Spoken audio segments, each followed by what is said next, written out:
Eid Mubarak, taqabbalallahu minna wa minkum salihal a'mal. Semoga hari raya kita ni menjadi hari raya yang diberkati. Semoga Allah SWT menerima amalan kita dan juga amalan kalian semua dalam bulan Ramadan pada kali ini. Mudah-mudahan sepanjang tahun kita berada dalam kebaikan, insya-Allah. Bila kita sebut raya, selalu sangat orang kaitkan dengan Syawal. Sampaikan ada orang kata bulan Syawal adalah bulan raya. Sebenarnya istilah tu taklah tepat sangatlah, tapi tidaklah salah sepenuhnya. 1 Syawal memang kita disyariatkan untuk kita beraya. Bahkan raya ni merupakan satu ibadah. Al-Eidu ibadah. Raya ni merupakan satu ibadah. Kita tidak mereka cipta apa-apa perayaan di dalam Islam. Semua perayaan kita adalah berdasarkan daripada Al-Quran, berdasarkan daripada sunnah, berasaskan daripada syariat Islam. Tidak ada perayaan yang kita sendiri reka-reka. Jadi antara perayaan yang kita diharamkan berpuasa di dalamnya, menunjukkan kata kegembiraan kita, menunjukkan kata kita ni bersukaria, adalah dengan kita kembali kepada nafsu yang asal, kembali kepada fitrah kita yang asal, kita boleh makan. Sebab itulah raya ni dinamakan sebagai Aidul Fitri. Maksudnya kita boleh makan pada hari itu.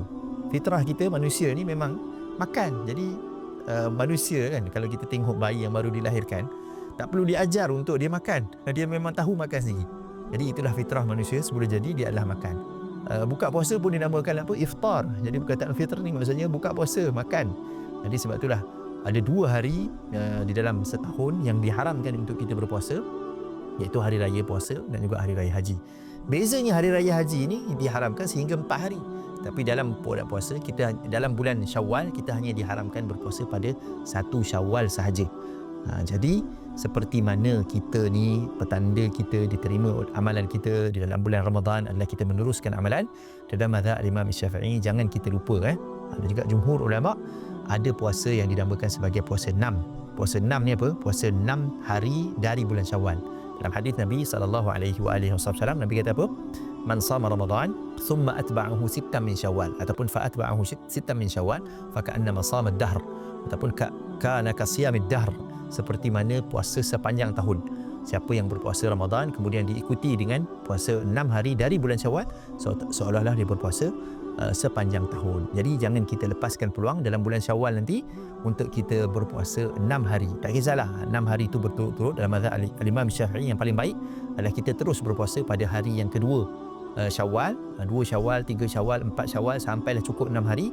Kemudian barulah kita balik kepada asal balik, kita makan seperti biasa. Tapi kalau kita tak mampu nak buat macam tu, boleh saja kita nak puasa mana-mana 6 hari pun daripada bulan Syawal. Kalau kita tak sempat juga, jadi kita puasalah di pada bulan-bulan yang lain pun dengan niat 1 hari kita berpuasa dapat 10 hari. Jadi kemungkinanlah kita boleh dapat juga pahala setahun. Sebab apa? Sebab sebulan ada 30 hari bersamaan dengan 300 hari. 6 hari kali dengan 10 pahala bersamaan dengan 60 hari. Jadi 360 hari bersamaan dengan setahun. Mudah-mudahan Allah SWT juga memberikan pahala puasa setahun.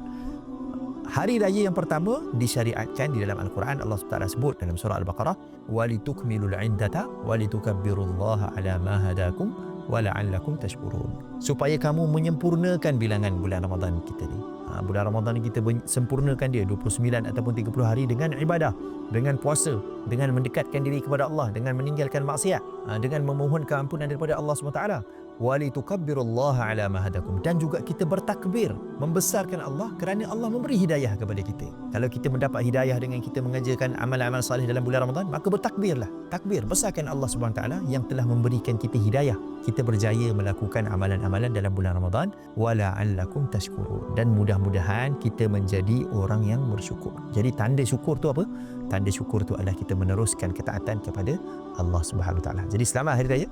Mudah-mudahan Allah SWT menerima amalan kita dan kalian, dan mudah-mudahan kita kembali kepada Allah SWT seperti hari kita dilahirkan oleh ibu kita, dengan dosa yang telah diampunkan dan juga amalan-amalan yang telah diterima. Assalamualaikum warahmatullahi wabarakatuh.